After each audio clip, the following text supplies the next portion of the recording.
Hello बच्चों, कैसे हैं आप सब। आई होप कि आप सब बहुत बढ़िया हैं। आपको जो लर्निंग आउटकम पर आधारित गैप सामग्री जो प्रोवाइड कराई गई है उसके लर्निंग आउटकम 501 यानी कक्षा 5 में जो आपका गैप हो गया था उसी को भरने के लिए ये आपको बुक प्रोवाइड कराई गई है। आप कक्षा 6 में हैं। तो चलिए बच्चों शुरू करते हैं। ठीक है, इस वीडियो में हम कंप्लीट करेंगे जितना भी हो सकता है और डिस्क्रिप्शन में लिंक दे दूंगा, वहाँ से अगर आप नेक्स्ट वीडियो आप देख सकते हैं। ठीक है बच्चों, चलिए शुरू करते हैं।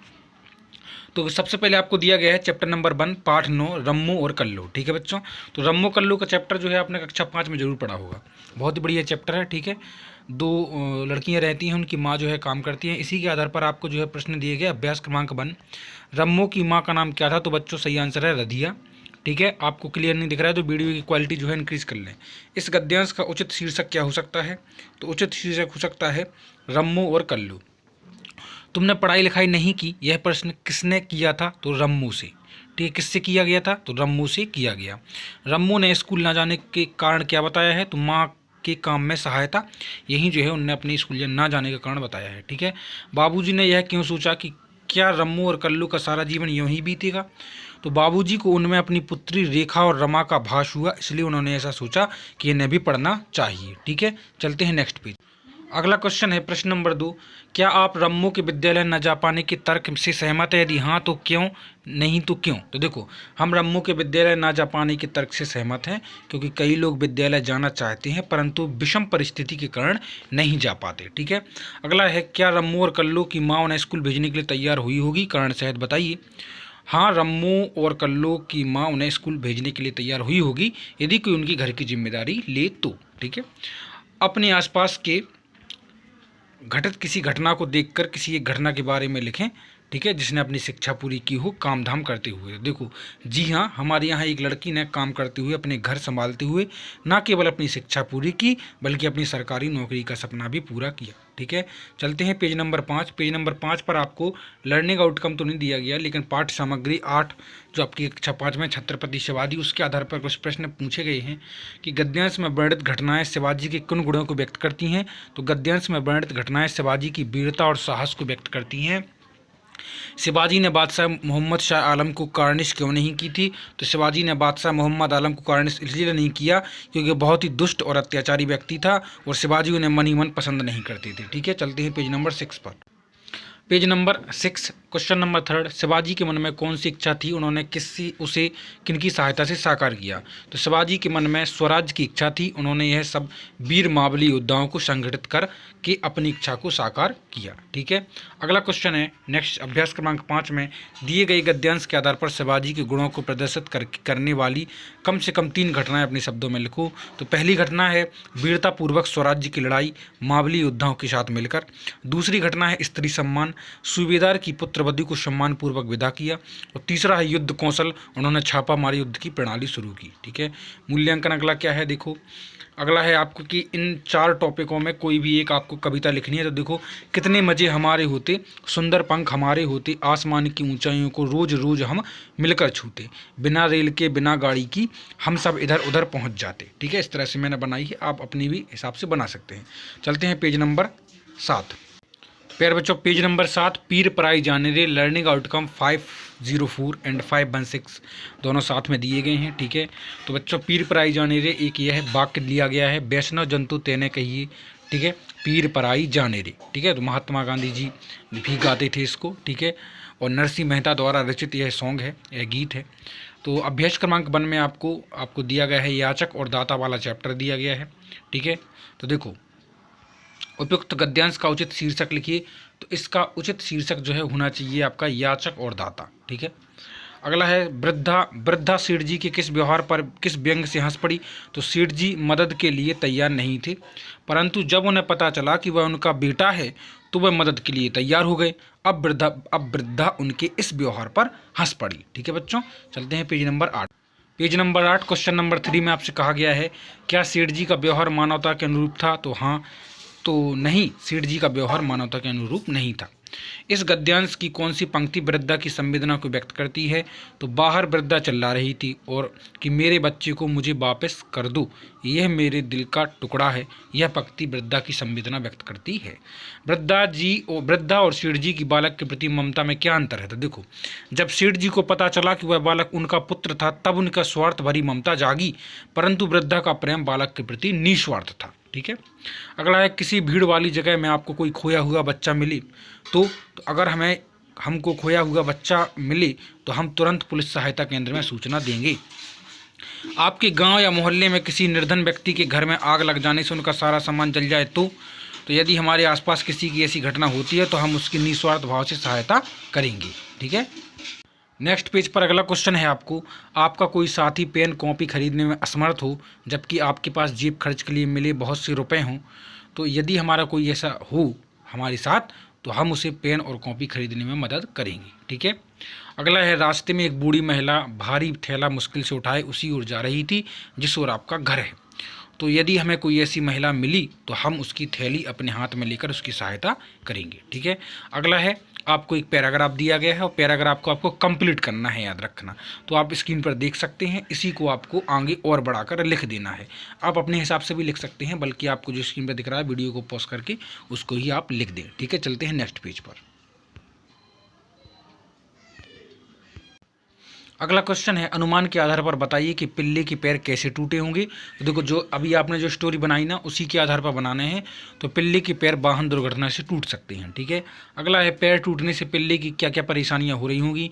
तो पैर टूटने से पिल्ला दर्द से करा रहा होगा, चलने में असमर्थता के कारण भूख प्यास से भी कष्ट में होगा और तड़प रहा होगा। ठीक है। अभ्यास क्रमांक 2 में श्री नरसिंह मेहता द्वारा भजन वैष्णव जन तो तेने कहिए जी पीर पराई जाने रे, ये वाली जो लाइन है वो आपको इंटरनेट से खोज कर लिखना है। आप इंटरनेट पर जाएं और खोज कर लिखें, आपको आसानी से मिल जाएगी। आप इतना ही लिख देना, वैष्णव जंतु तेने कहिए। ठीक है। और इसके बाद आप इमेज पर क्लिक करेंगे तो आपको जो है आंसर सब मिल जाएंगे। ठीक है। चलते हैं नेक्स्ट क्वेश्चन पर। तो नेक्स्ट क्वेश्चन है आपका लर्निंग आउटकम 516। ठीक है बच्चों, तो देखो, आगत शब्द वे होते हैं जो अपनी भाषा में, जैसे हिंदी भाषा है उसमें हम किसी अन्य भाषा के शब्दों को बुला लें तो वे आगत शब्द कहला देंगे। ठीक है। अब यहाँ पर आपको देखो, जितने में भी अंडरलाइन दिए गए हैं वो सब आगत शब्द हैं, यानी विदेशी शब्द हैं, याद रखना। ठीक है। चलते हैं नेक्स्ट पेज पर। जैसे अब पेज हम नेक्स्ट पर चलते हैं, क्या दिया गया है। नेक्स्ट पेज पर अभ्यास क्रमांक 1 दिया गया, निम्नलिखित शब्दों के हिंदी समानार्थी शब्द लिखिए। तो मतलब का अर्थ होता है स्वार्थ, जरूरत मतलब आवश्यकता, आंटी चाची, किताब पुस्तक, गुजारा निर्वाह, नुकसान और मतलब हानि। ठीक है।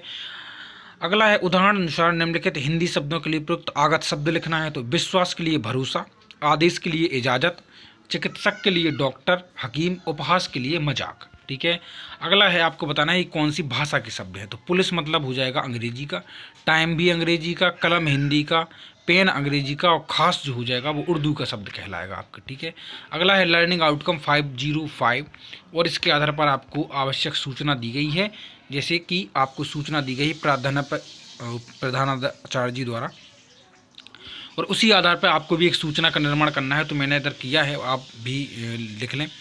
अपने विद्यालय में 10 से 11 मार्च तक आयोजित होने वाली वार्षिक उत्सव, उसमें भागीदारी के लिए बाल कैबिनेट में शिक्षा संस्कृति मंत्री की ओर से एक सूचना लिखी। तो देखो, सभी छात्र छात्राओं को सूचित किया जाता है कि 10 मार्च से 11 मार्च 2021 तक विद्यालय में वार्षिक उत्सव का आयोजन होना है। उसमें सभी छात्र छात्राओं को उपस्थित रहना अनिवार्य है, आज्ञा से बाल कैबिनेट मंत्री। ठीक है। तो चलते हैं नेक्स्ट पेज पर। नेक्स्ट पेज पर आपको जो है क्या दिया गया है, अभ्यास क्रमांक 2 में आपसे बोला गया है कि अभ्यास क्रमांक 2 में हमसे कहा गया कि हमें सार्वजनिक सूचना पटों से किन किन कार्यक्रमों विषयों की सूचना पढ़ने को मिलती है, वो सब आपको यहाँ पर लिखना है। ठीक है। तो देखो, जैसे 0 से 5 आयु वर्ष के बच्चों को पोलियो ड्रॉप पिलाने की सूचना, तो मैंने लिखा है यातायात नियम दुर्घटना से सावधान रहने की सूचना, कोरोना वायरस से बचाव कैसे करें की सूचना, शिक्षा विभाग से जारी सब पढ़ें और सब बढ़ें की सूचना, सफाई अभियान संबंधित भी सूचना हमको पढ़ने के लिए मिलती है। इसके बाद एक आपको रिपोर्ट दी गई है, प्रतिवेदन दिया गया है और इसी प्रतिवेदन के आधार पर आपको नेक्स्ट पेज पर भी प्रतिवेदन लिखने के लिए दिया गया है। लेकिन इससे पहले कुछ क्वेश्चन पूछे गए, उनको देख लेते हैं। जैसे कि प्रतिवेदन किस दिवस के बारे में है, तो जो है गणतंत्र दिवस के बारे में है। प्रतिवेदन जो है गणतंत्र दिवस क्यों मनाया जाता है, क्योंकि हमारे देश का संविधान इसी दिन से प्रभाव में आया।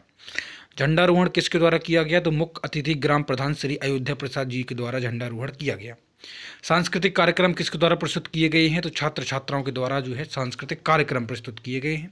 इसके बाद कार्यक्रम के आरंभ में ध्वजारोहण हुआ एवं समापन में पुरस्कार और मिष्ठान वितरण हुआ। ठीक है, आपसे पूछा गया था कि शुरू और अंत में क्या हुआ, तो मैंने बता दिया। इसके बाद आपसे कहा गया है कि अपने विद्यालय में आयोजित किसी कार्यक्रम का संक्षिप्त प्रतिवेदन लिखें, तो मैं आपको ले चलता हूँ विद्यालय की आयोजन के कार्यक्रम के प्रतिवेदन पर। देखो प्यारे बच्चों, आपको दिख रहा होगा स्क्रीन पर, ठीक है, एक प्रतिवेदन दिख रहा है। 1 मार्च से 5 मार्च 2019 को हमारे विद्यालय वार्षिक उत्सव का आयोजन किया गया है। हमारे विद्यालय के वार्षिक उत्सव में विद्यालय के सभी अध्यापक और छात्राओं ने भाग लिया। इस वार्षिक उत्सव की रौनक देखते ही बनती थी। चारों तरफ हर्ष और उल्लास का वातावरण छाया हुआ था। पूरे विद्यालय को रंग बिरंगी झालरों से दुल्हन की तरह सजाया गया था। अनेक तरह के सांस्कृतिक कार्यक्रमों की प्रस्तुति हुई। हमारे कार्यक्रम के मुख्य अतिथि शहर के जिलाध्यक्ष थे। उन्होंने अपने भाषण में विद्यालय की कार्य पद्धति और शिक्षा व्यवस्था की सराहना की। हमारे विद्यालय ने भी एक सुंदर भाषण दिया, जिनमें उन्होंने हमारे विद्यालय के छात्र छात्राओं की अनुशासन की प्रशंसा की। बस आपको इतना ही लिखना है, और ज़्यादा लिखना है तो वो आपकी मर्जी है। ठीक है, इतना ही लिख सकते हैं, बाकी जितना भी आप लिख देंगे उसमें जितनी भी लाइन हो उतना आप फिनिश कर देंगे। ठीक है, चलते हैं नेक्स्ट पेज पर। तो प्यारे बच्चों, अब हम आ गए हैं पेज नंबर 17 पर। पेज नंबर 17 योजक चिन्ह। योजक चिन्ह एक्चुअली में क्या होते हैं, जो दो शब्दों को बांधने का काम करते हैं। ऐसे चिन्ह होता है, जैसे आपको दिख रहा होगा भाई बहन, बाल उद्यान, किसी ना किसी, बार बार, इनको बांधने का काम करते हैं। जैसे अब आपसे कहा गया है कि इनको भरें, कंप्लीट भरें, इसमें क्या आ सकता है। ठीक है, योजक चिन्ह के बाद तो जल्दी जल्दी, कहीं ना कहीं, चांद सूरज। ठीक है, भाषा भारती, यहाँ बोली लिख गया है तो आपको वहाँ भाषा भारती लिख देना। ठीक है बच्चों। दूसरे नंबर पर, तीसरे नंबर पर जैसे तैसे, दीप राग, चाचा चाची, कर्म और कांड। ठीक है, अभ्यास क्रमांक 2 में भी आपसे यही कहा गया है कि बीच में और की स्थिति होने पर राम श्याम, तो राम और श्याम। ठीक है, अगर का आ गया तो राजमहल यानी राजा का महल। ठीक है, पुनरुक्ति शब्द यानी बार बार। ठीक है, दो शब्दों में ना की उपस्थिति हो तो कभी कभी यानी कभी ना कभी, और सा शीशे की स्थिति पर नीलम सी। ठीक है, अगला है आपको उधर सुख दुख, सुख और दुख, इसको आपको विग्रह करना है। राजधर्म यानी राजा का धर्म, धर्म अधर्म, धर्म और अधर्म, विश्राम ग्रह मतलब विश्राम के लिए ग्रह, और भक्ति भाव मतलब भक्ति और भाव। चलते हैं पेज नंबर 18। तो पेज नंबर 18 पर आपको क्या दिया गया है बच्चों, देखिए लर्निंग आउटकम 506 और 508। ठीक है, कोरोना से बचाव, आपको एक जो है सूचना दी गई है। ठीक है, आपको एक विज्ञापन दिया गया है। ठीक है, तो देखो इसमें पूछे गए हैं कुछ प्रश्न। ऊपर बना होर्डिंग्स किस बारे में है, तो पल्स पोलियो अभियान के बारे में जो है ये जो है होर्डिंग्स बना है, आप यहाँ देख सकते हैं अभ्यास क्रमांक 1 में। अब ठीक है, क्वेश्चन नंबर 2 आपसे कहा गया है कि 2 बूंद हर बार पोलियो पर जीत रहे बरकरार। ठीक है, जो पंक्ति के संदेश को स्पष्ट करें। तो भारत एक पोलियो मुक्त देश है, यह जीत बरकरार रही, इसलिए जब भी पोलियो अभियान हो तब बच्चों को 2 बूंद पोलियो की दवा जरूर पिलाएं। ठीक है, यही इसका अर्थ है। पल्स पोलियो के अंतर्गत पोलियो की खुराक किस उम्र के बच्चे को पिलाई जाती है, तो 0 से 5 वर्ष के बच्चे को यह खुराक जो है पिलाई जाती है। होर्डिंग्स के अनुसार पोलियो की खुराक कब से कब तक पिलाई जाएगी, तो 31 जनवरी से 1 फरवरी 2021 तक जो है यह पिलाई जाएगी। इसके बाद फिर आपको एक सूचना दी गई है और इस सूचना के आधार पर ही प्रश्न पूछे गए हैं। देश भर में पल्स पोलियो अभियान कब से शुरू हुआ, तो ये 31 जनवरी से शुरू हुआ। वर्ष 2021 में के पल्स पोलियो अभियान का आरंभ किसके द्वारा किया गया, तो भारत के राष्ट्रपति महामहिम रामनाथ कोविंद जी के द्वारा किया गया। पोलियो रविवार के रूप में किस दिवस मनाया जाता है, तो 31 जनवरी राष्ट्रीय टीकाकरण दिवस के रूप में मनाया जाता है। इस वर्ष का पल्स पोलियो अभियान की तिथि आगे क्यों बढ़ाई गई, कोरोना टीकाकरण अभियान के चलते।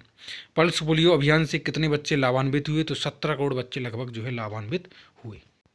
नेक्स्ट पेज है आपका लर्निंग आउटकम 503 और 5110, पन्ना यानी पन्ना का त्याग। ठीक है, ये जो स्टोरी है कक्षा 5 में आपको दी गई है, इसी के आधार पर जो है आपको क्वेश्चन आंसर पूछे गए हैं। सबसे पहले आपसे कहा गया है कि इनका अर्थ करके आपको वाक्य में प्रयोग करना है। तो कातर मतलब कांपते हुए। उसने कातर नजरों से देखा। सूणित मतलब रक्त। वह सूणित मृग देखकर कांप गया। तत्काल यानी फटाफट। मैंने बुलाया, वह तत्काल आ गया। मृत यानी मरा हुआ। मैंने उसे मृत समझा। अंबर मतलब आकाश। अंबर नीला नीला है। अगला है अभ्यास क्रमांक 2 में आपको दो दो पर्यायवाची लिखने हैं, तो आपको दिख रहे होंगे स्क्रीन पर। ठीक है, दो दो पर्यायवाची। अगला है आपको कहा गया है कि यहाँ पर आपको एक काम ये करना है कि इसको आपको अपोजिट वर्ड करके और आपको फिर से रीराइट करना है। जैसे मैंने पहला तो वह बार बार सामने देख रहा है, मैंने लिखा वह बार बार पीछे देख रहा है। इतनी जल्दी मत करो, इतनी देर मत करो। जैसे मैंने अब क्या है, जो लाइनिंग वाला वर्ड है ना, जो जिसके नीचे लाइन खींची है, वही मैंने चेंज कर दिया केवल। जैसे मैं कल प्रातः काल आ जाऊंगा, तो मैंने लिखा मैं, आपको लिखना है मैं कल सायंकाल आ जाऊंगा। सायं तो मैंने लिखा है, बाकी आपको पूरा लिख देना। वह मृग शावक को जीवित देखकर लौट आया, तो आपको लिखना है वह मृग शावक को मृत देखकर लौट गया। अगला है रमेश मेरा मित्र नहीं है, तो रमेश मेरा शत्रु नहीं है। Page number 22। पेज नंबर 22 में आपको जो है करने के लिए कहा गया अभ्यास क्रमांक 4। पहले तो आपको जो ऊपर जो लाइनें दी गई हैं, मुझे एक तो अच्छे से दिखा नहीं। तो पन्ना ने सोचा कि मैं उदय सिंह को बचाने के लिए क्यों ना चंदन खुद के पुत्र की बलि चढ़ा दूं, जिससे मेवाड़ का चिराग जलता रहे। यही जो है इसका अर्थ निकलता है, और पन्ना का त्याग इसी चैप्टर का नाम भी है। फिर आपको जो है भिन्नार्थमक सम ध्वनि और भिन्नार्थमक शब्द जो है दिए गए हैं, जिनका ध्वनि तो एक निकलती है लेकिन है एक्चुअली में अलग अलग। उनका अर्थ जो है आपको वाक्य में प्रयोग करना है, तो आपको स्क्रीन पर दिख रहे हैं, इजीली आप इनको नोट कर सकते हैं। ठीक है बच्चों, मिलते हैं आपसे नेक्स्ट वीडियो में जल्दी ही बच्चों। Take care.